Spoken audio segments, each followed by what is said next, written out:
forum on our draft decision for Westernport Water. My name is Sitesh Bojani. I'm one of the commissioners of the Essential Services Commission. To let you know, the forum is being recorded to ensure access for those unable to attend today. Any statement, comment, or question you make will be included in the recording, which we plan to make available on our website. To start, I acknowledge the traditional owners of all the lands wherever you are today. For me, I am speaking from the lands of the Wurundjeri people of the Kulin Nation, and I wish to acknowledge them as traditional owners. I also acknowledge the traditional owners of the land of the service area of Westernport Water, the Bunurong peoples. I also pay my respects to their elders, past and present, and extend that respect to all Aboriginal people here today.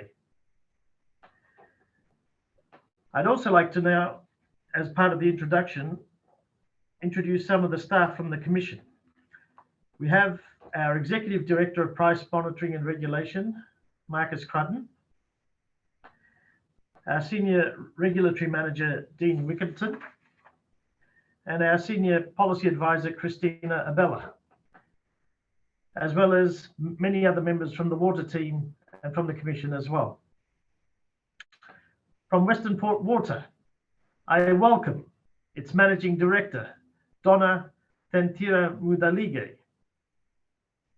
We also have Westernport Water's General Manager, Corporate and Community, Gareth Kennedy, and there probably are other members from Westernport Water that I don't have the names of, but please feel free to put those in the chat and we'll like to acknowledge you in due course as well.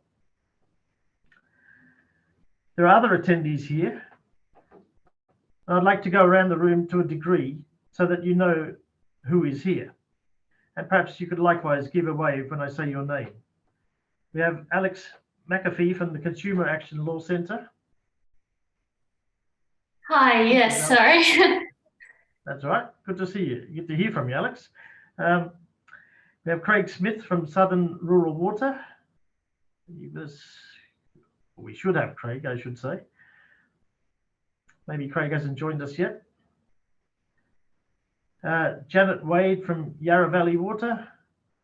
Hello, Janet. Are you with us?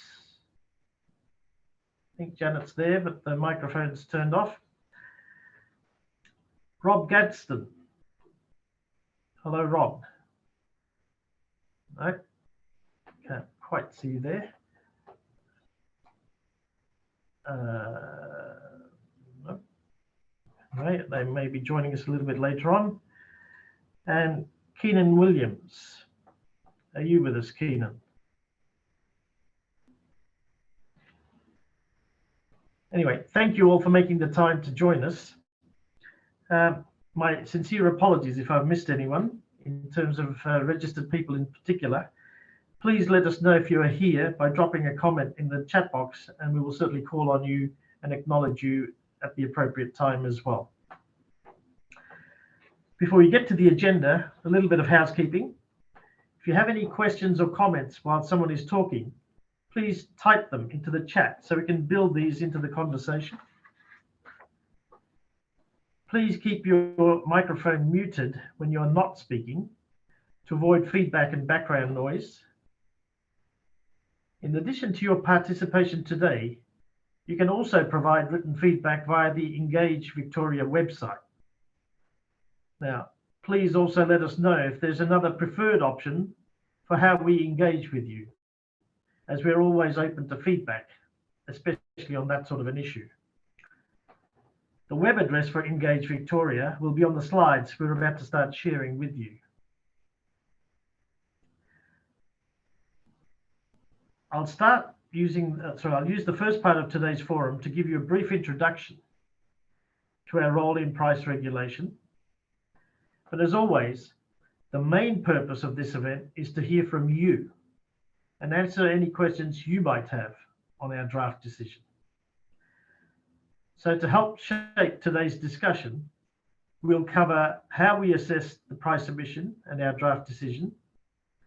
Then Westernport Water will have the opportunity to respond to the draft decision, and then we will have an opportunity to hear from you at the forum who are not part of Westernport Water if you have any questions or issues or comments you'd like to make. For our part, we appreciate being able to have an open and honest conversation with you today. Insights from this engagement and other engagements like these genuinely help us shape our decisions. And so we thank you sincerely for making that time and the feedback that we anticipate that you will be able to provide today. So let me start about us. We regulate Victoria's energy, water and transport sectors and oversee the Fair Go rates system. We also administer the Victorian Energy Upgrades Program. We've been regulating water prices for more than 20 years, including for Westernport Water. More broadly, for the water sector, we approve prices and service standards, monitor and report on performance, and administer customer service codes.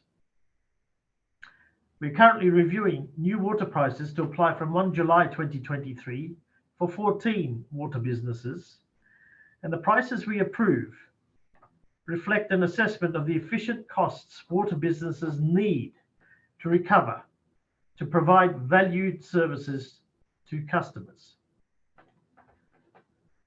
The prices we approve, not the process, the prices we approve reflect an assessment of the efficient costs water businesses need to recover to provide those valued services to customers. Now, following consultation, as you would know, we issue a determination that sets the maximum prices that Westernport Water may charge customers. I'd like to now ask Dean to step us through how we assess the price submission and our draft decision for Westernport Water. Welcome, Dean. Thank you, Satish. Good afternoon, everyone. Thanks for coming along today. I'll just run through our review process at a fairly high level and just key elements of our assessment. And following that, Donna will take us through where Westernport Water is sitting in terms of their response to our draft. But we, as a regulator in water, we need to make our decisions around certain rules like most price regulators do. So we need to assess Westernport Water's submission to make sure it complies with the requirements of something called the Water Industry Regulatory Order, which flows on and is reflecting the guidance that we issue water businesses. And that guidance really sets the template for how we assess a price submission, the information we need to assess it, and the processes that we expect the business to go through. Embedded in that framework is the usual stuff that you'll see from a regulator, like justifying expenditure, as Satish mentioned just before, but also embeds something called the Primo framework, which we picked up or we implemented here in Victoria in 2018. And that the intent of that was to try and strengthen the incentives in the framework for business to engage really well with their customers and put forward their best offers in a price submission. And there are reputational awards for a business that price submissions are rated, and that it can also impact on the prices that we approve as well. Also embedded in our guidance is the criteria that we need to have regard to under different acts. The slide on there has got the Water Industry Act 94 and also the Essential Services Commission Act 2001. That's as a regulator, that's our headline or banner instrument that guides what we do. Next slide, I think. In terms of Westernport Water, just generally in terms of the submissions, it's proposed response. So a business puts forward how it thinks its prices and how it thinks its proposals comply with our guidance and the different rules, if you like. And we need to assess it for compliance. So the role of our draft decision is to indicate what we propose to approve or not approve. And it gives Westernport Water and other stakeholders an opportunity to comment on our preliminary views before we make a price determination, which will come a bit later on. We did, through this process, released a relatively early draft decision for Westernport Water in December, alongside Yarra Valley Water. That just recognised that we were able to assess their submission against the legal requirements relatively quickly. Next slide, thanks. This one, just a high level view of where we're at. So we're well through our price submission. So the blue arrow there shows where we're sitting right now, today's forum. And we're looking to get submissions in by the 10th of March. We encourage you to, today might inform what you put in submissions. We encourage you to put submissions in by the 10th of March. That'll help us consider those appropriately before we make a final decision, which we need to make by June this year, potentially a bit earlier than that. We'll see how we go. But essentially from here, there's a round of consultation that's still open before we settle our final views, make a price determination, and then under Westernport Water's proposals, maximum prices will be set for a 5-year period from 1 July 2023 to 30th of June 2028. Next slide. Just so you've got a bit of perspective around how we assess proposals. So we do a range of things, and I'm talking fairly generally here. We assess a business's engagement. So we looked at how Westernport Water engaged. Really what we're looking for is businesses capture views of their customers in an open and transparent way. It doesn't necessarily mean that the business needs to adopt what the customers want, but what we expect is that a business takes on board that feedback and shows us how it took those views into account. A traditional thing that a regulator does, it tests the expenditure and demand forecasts that sit underneath a proposal, because they're obviously the key drivers of prices. So we do often get a bit of help, and we did this time through a consulting firm to go through Westernport Water's forecast expenditure with a fine-tooth comb and provide recommendations to us that we also consider alongside Westernport Water's proposals.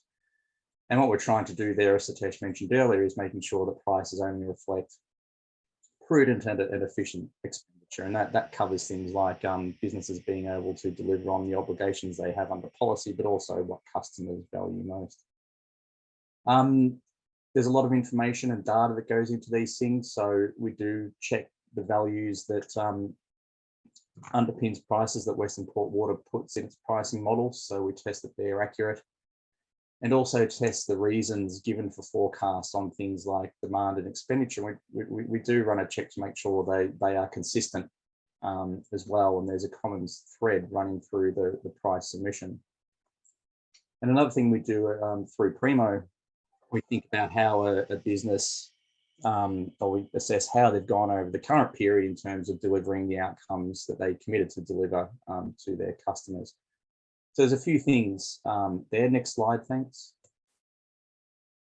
In terms of our draft decision for Westernport Water, we largely accepted Westernport Water's proposals. So under their proposal, our draft decision, the overall price path in real terms, there's a slight increase initially in the first year, so 23-24. In real terms, prices go up by around 0.4% and then remain steady after that. Just a bit of change in its tariff mix. It was informed by Westernport Water's engagement. It's decided to propose to increase the share of variable charges in its bills relative to fixed.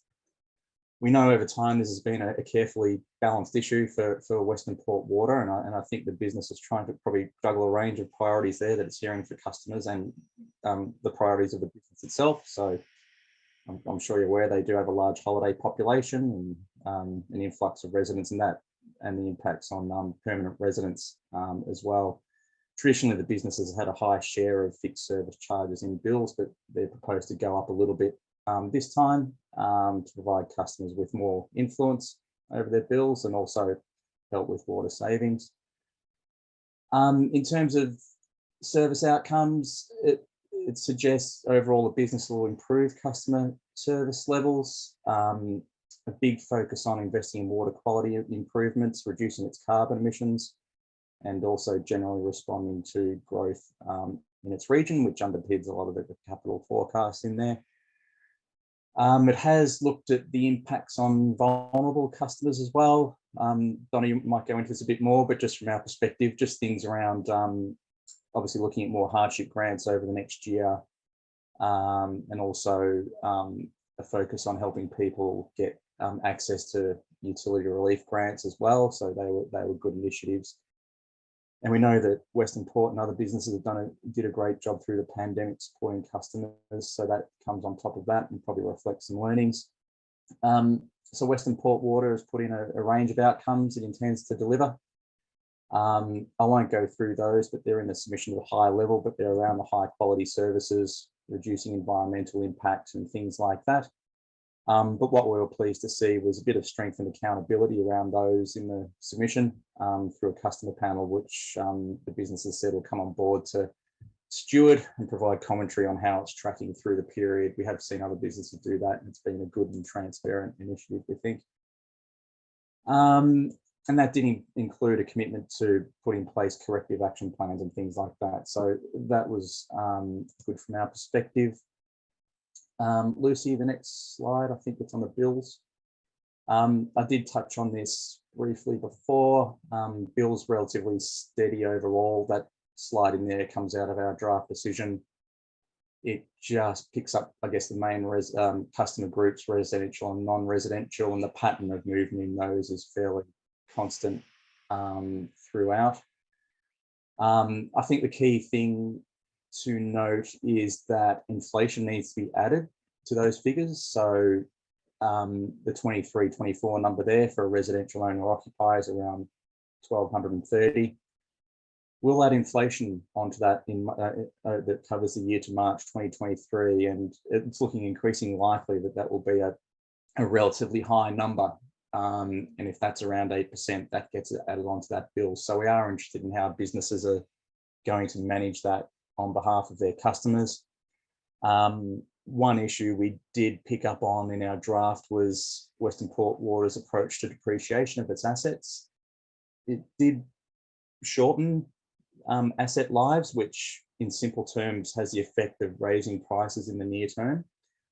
We've just asked Westernport Water to, in its response to our draft, think about that approach, particularly with the overlay of affordability issues for customers and the flexibility in our framework around spreading depreciation out. So that's probably a challenge for the business. Next slide, Lucy, I think.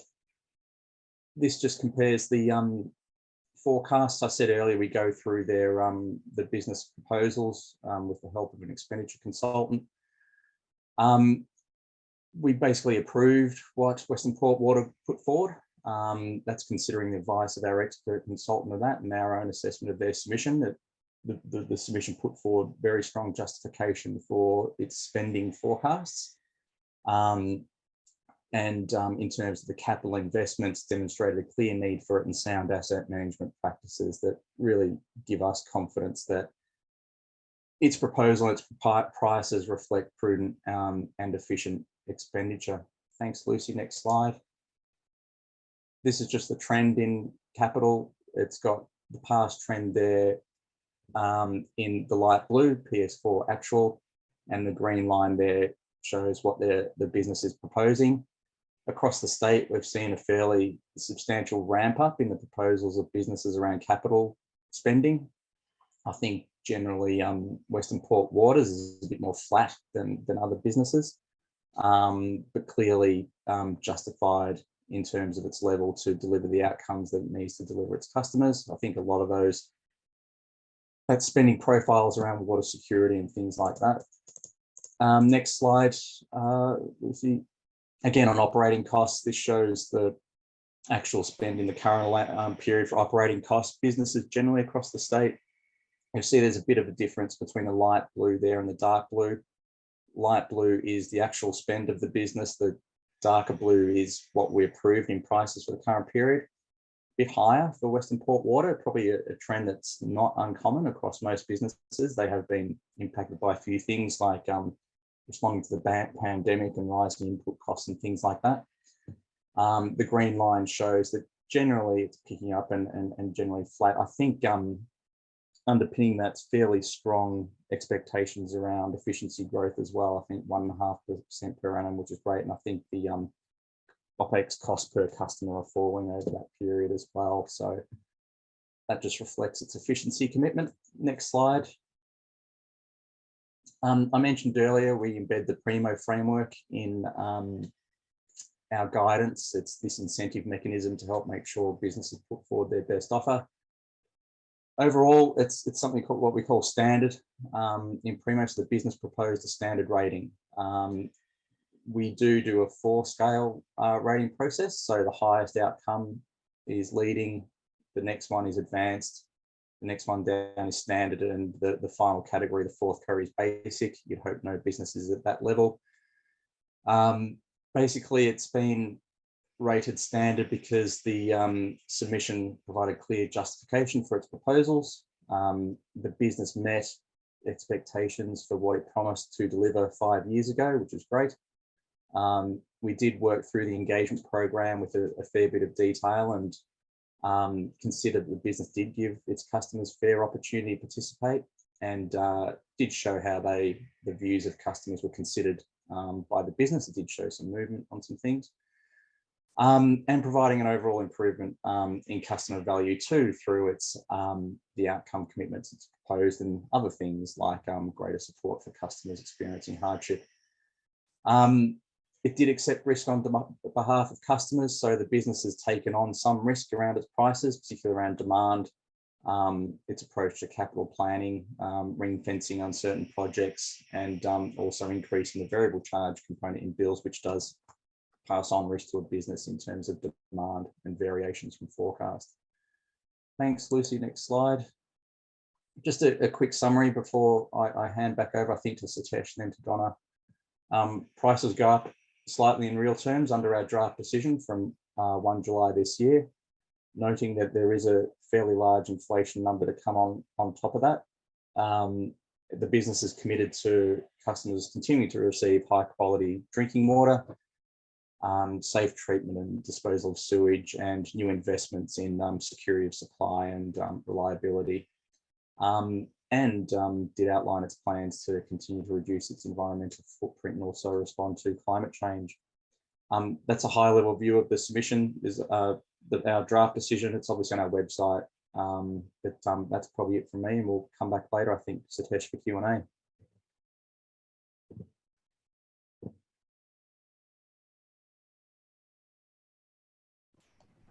Sorry, helps if I unmute myself first. Thank you, Dean. With that, I'd now like to invite Donna Tantiri-Mudalige as the Managing Director of Westernport Water to present their presentation in response to the Commission's draft decision. And Donna, can I just say, we've tried to acknowledge the others from Westernport Water that are here with us.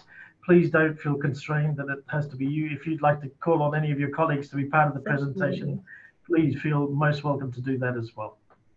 Thank you.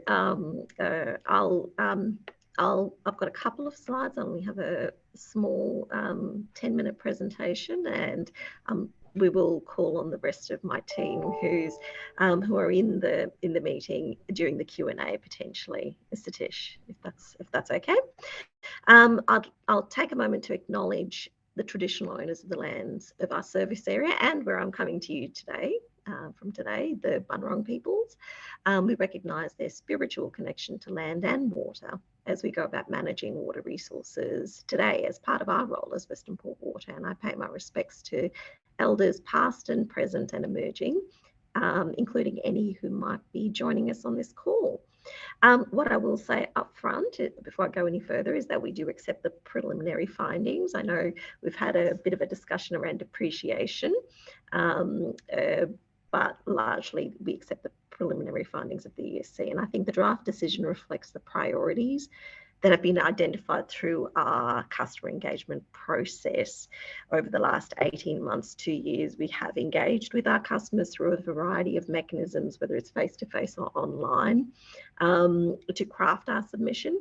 In the end, we engaged with 1 in every 20 of our customers, as well as targeted engagement with key stakeholders in our area, including 7 very close interviews, getting to fair interviews with organisations and individuals in our service area. And through that process, our customers have told us that they value immediate climate change action.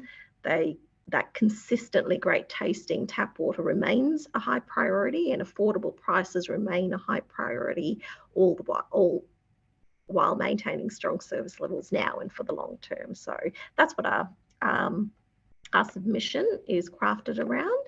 Can we go to the next my slides? Wonderful. The next slide, please. Fantastic.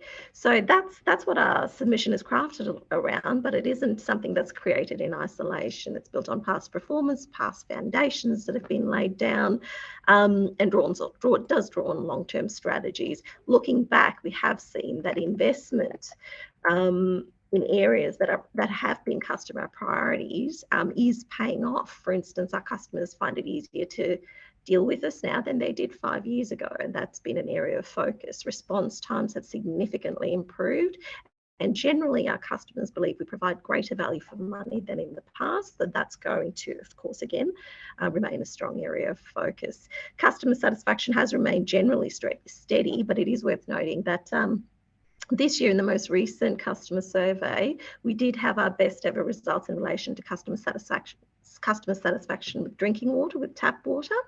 There's still more work to be done in that area in consistently providing great tasting tap water, and that remains a focus for us throughout in this submission as well, and something we'll keep building on. Next slide, please. As I said, we accept the preliminary findings from the ESC, and we believe we've set up a proposal that does focus on climate change action, water quality, service levels, and affordable prices. We know you mentioned, Satish, you mentioned, and Dean, I think, mentioned affordability. So we know affordability remains quite a high priority for our customers, and we're acutely aware of the cost of living pressure impacting everyone. And we are focused. We have sought to keep bills as affordable as we can. We're also increasing the support available in our customer support programs. We're increasing our average number of hardship grants from 25 per year to 100 in 2023-24. In addition to that, though, it's not just about the grants that we provide, but how we connect and work with customers to get access to other concession rebates, utility relief grants, and so on, and the broader support program in place. For instance, last financial year, we did enable access to over $1 million worth of financial hardship assistance through connecting customers with things like concession rebates, utility relief grants, high usage leak allowances, as well as our own hardship grants. So there's deep value in helping customers access what they can access as well. In addition, we will also be investing $42 million in capital works focused on water quality, satisfaction with drinking water, reliability, and reducing our environmental impact. In closing, we accept the preliminary findings from the ESC, and we believe we've submitted a proposal that's set up to deliver what our customers expect. And while both for the next 5 years, but also keeping a very close eye on the much longer term as well. Thank you. Thank you very much, Donna. I think this would be an appropriate time to then move on to the questions and answers, and to hear discussions of any of the issues that have been raised, other topics that haven't been raised, just some preliminary issues in relation to the Q&A session, the housekeeping issues that you can see there. please feel free to raise your hand and I'll try and invite you to unmute your microphone, turn on your camera, say your name and organisation, just so that everybody knows who's here. That would be very helpful. And just a reminder once again that the session is being recorded for the benefit of those that aren't able to join us here today. With that, if I can, we can probably stop sharing that slide and hand over to everybody else. Any questions or issues for anyone?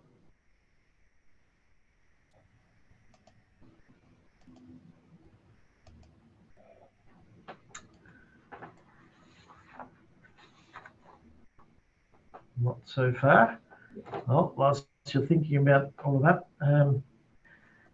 on behalf of the Commission, can I just throw out there, it doesn't need to necessarily get a response here and now either, but 3 questions that perhaps you might want to think about in this sort of context.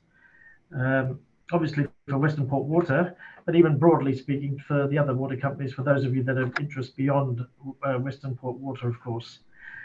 The Commission would be interested to hear comments on the overall, in relation to Westernport Water. What do you think of the draft decision on the prices proposed by Westernport Water?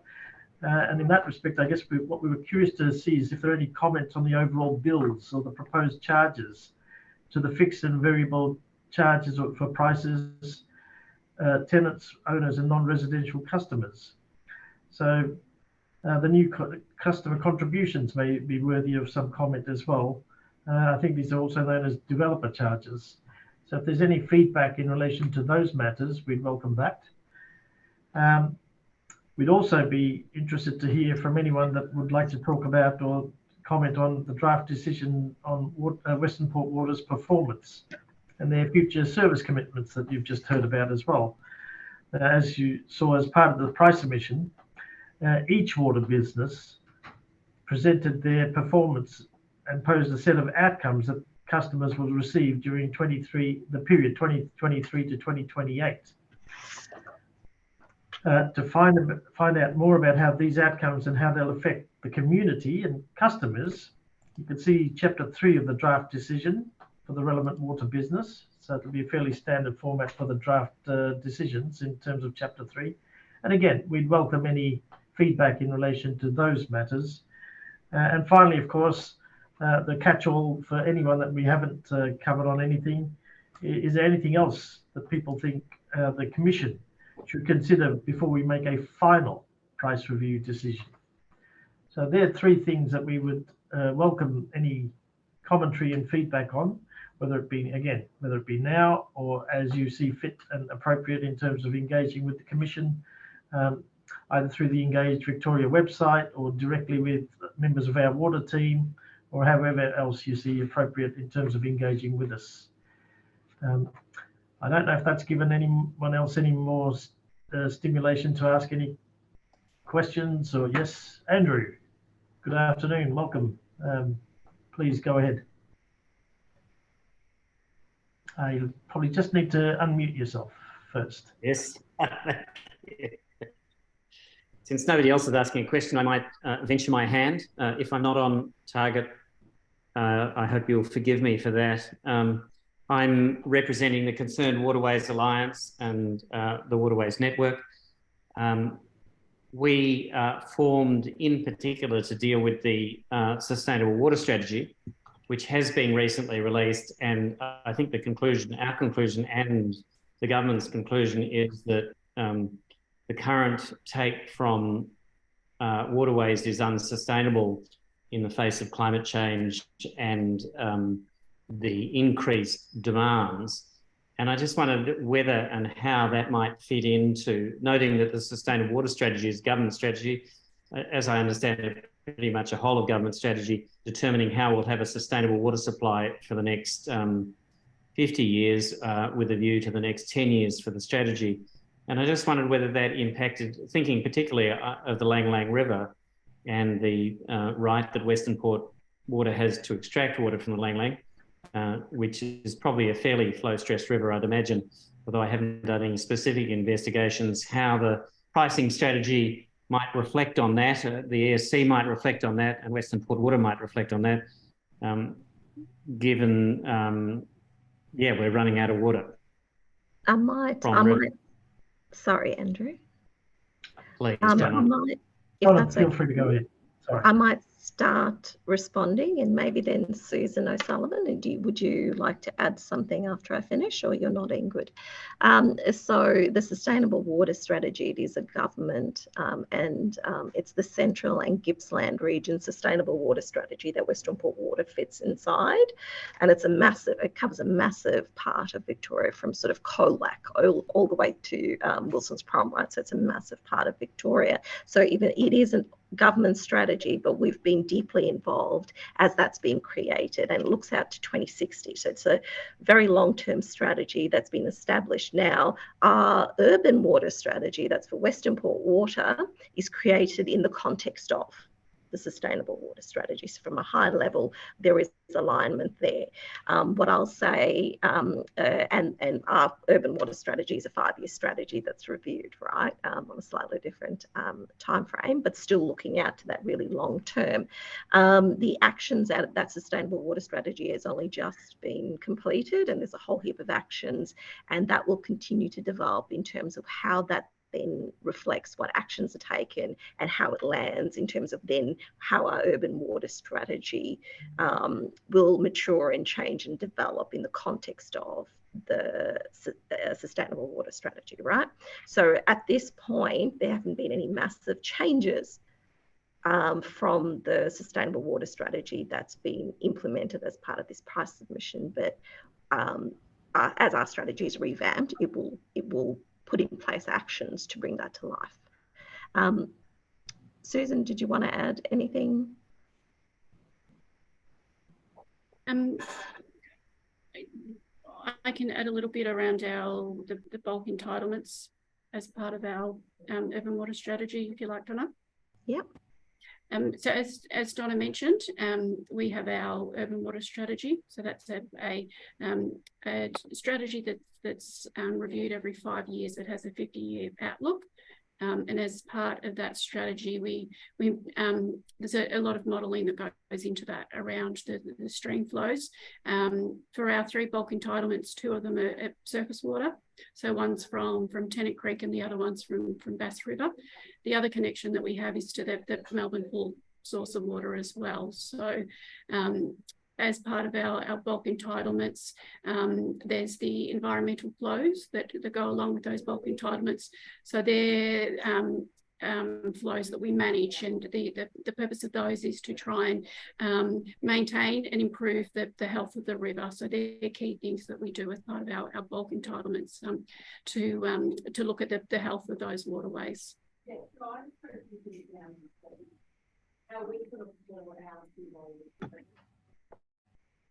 And Garrett's just dropped a link to our urban water strategy. I would note I made an error. When I said the Lang Lang, I meant Bass.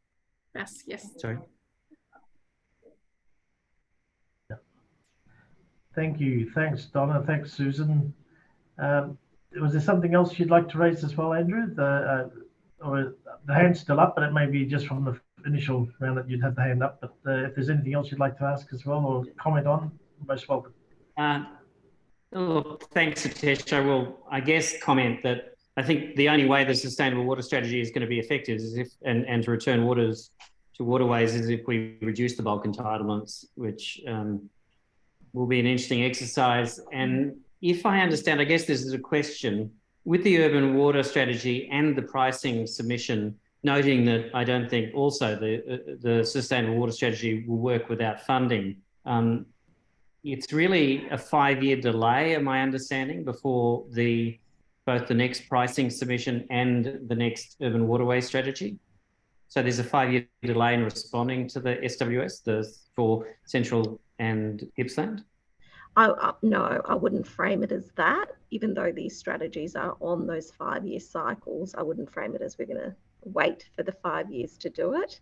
And the things that we have submitted, and ESC folk can jump in and tell me that I'm wrong, but we've had a price determination right? That sort of sets what we can charge our customers. That's what this process does. Now, if through the next 5-year process, what becomes clear is actually there are other things we need to invest in that our crystal ball didn't quite highlight, well, that's a decision then we will, to fulfill our duty of care, and other things that, you know, weren't accounted for, didn't have the full level of certainty, so we weren't passing that cost on to our customers. That's a decision we'll still have to take, Andrew, regardless.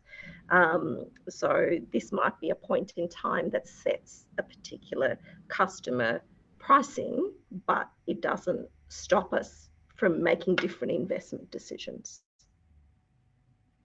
Thank you. Thanks, Donna. Donna. Thank Marcus, you. I think you may want to, no worries at all, Andrew. I think Marcus may have wanted to make a contribution here as well. Please go ahead. Hi, Andrew. Thanks for your question. Yes, I'd agree with Donna. It's not a 5-year delay. And, you know, if you see the slides deep on, as we noted, you know, operating expenditure had been higher than predicted 5 years ago. So these sort of things, businesses, these are benchmark levels, but they're not constraints that a business can't say, I can't meet my legal obligations because it wasn't within the prices or wasn't known at the time of the price submission. There is also, if there was significantly higher costs than expected, there are reopening mechanisms within all price determinations that a business could come back and say, there's been a change of law or a policy requirement that we need to meet, and it's not within it, it's not something manageable within the budget we've got.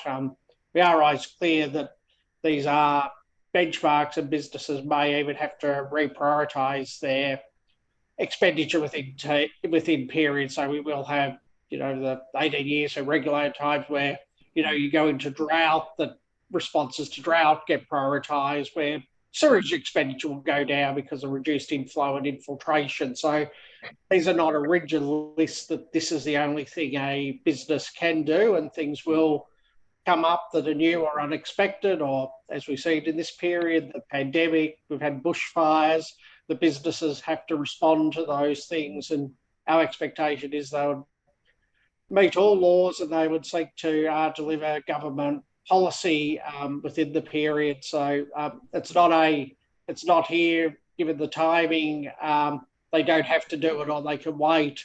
I think the expectation of us and the department as policymakers would be to get on and do these things, and you wouldn't put up an argument simply about revenue requirements to do them. So hope that gives you some reassurance, Andrew. Thanks, Marcus. Thank you. Thanks, Marcus. Thanks, Andrew. Any other issues, comments, topics that people would like to comment on or have discussed?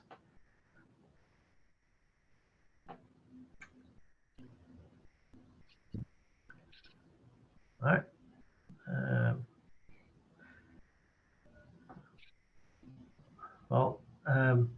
As people saw in terms of the Commission issuing the draft decision at an early stage compared to the others, along with Yarra Valley Water, as we've indicated in the draft decision itself, the submission was really well put together, and so obviously perhaps is reflective of the fact that there isn't a huge amount of questioning happening at this particular forum either.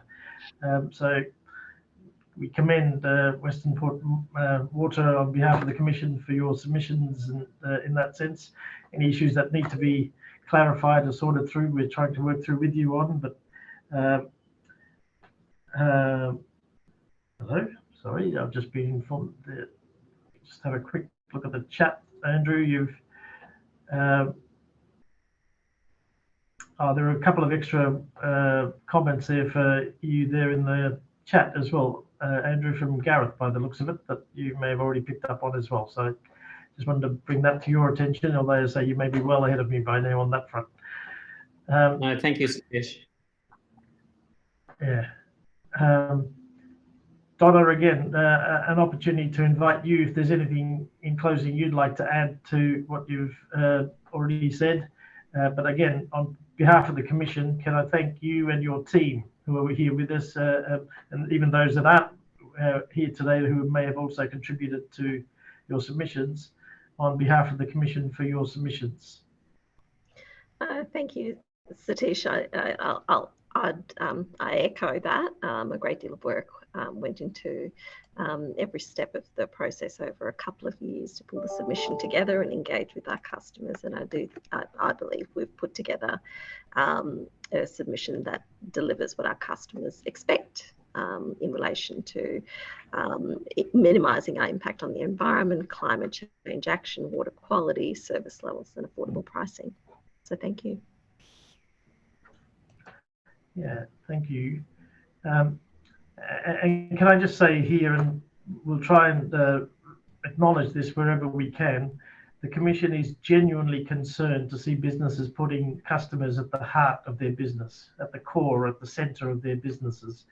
And so we would really like to acknowledge that when we see it through this Primo sort of framework, and that certainly seems to be an example that we have here today as well. So unless there's something else anyone would like to raise, let me ask the Commission team in terms of Marcus, Dean, Christina or Lucy, if there's anything else that I've missed or that you would like to raise as part of this forum to give you guys an opportunity as well. Dean? Not from me, Satish, at least. I think that's good. Thank you. Sorry? Not from me, Satish, at least. That's all good, I think, from me. Yep. All right. Thank you. Thanks, Dean. Thank you, team. Well, thank you very much. It's been, again, a useful session. Between now and the 10th of March, which is when the submissions close, I again encourage you and your teams to liaise with Marcus, Dean and the Commission's water team. They're available to field any questions you may have. On behalf of the Commission and Commission staff, I'd like to extend my sincere thanks to all of you for joining us today. It has been important and valuable to hear the thoughts that you've had, and thank you for those contributions. I know the team is also keen to hear from you, and so you've got the submissions issues and the website and the Engage Victoria website link on screen at the moment. If there's nothing else, I wish you all a enjoyable rest of the day, and thank you once again for your participation in this forum. We'll see you again at some stage, no doubt. Thank you all. Bye for now.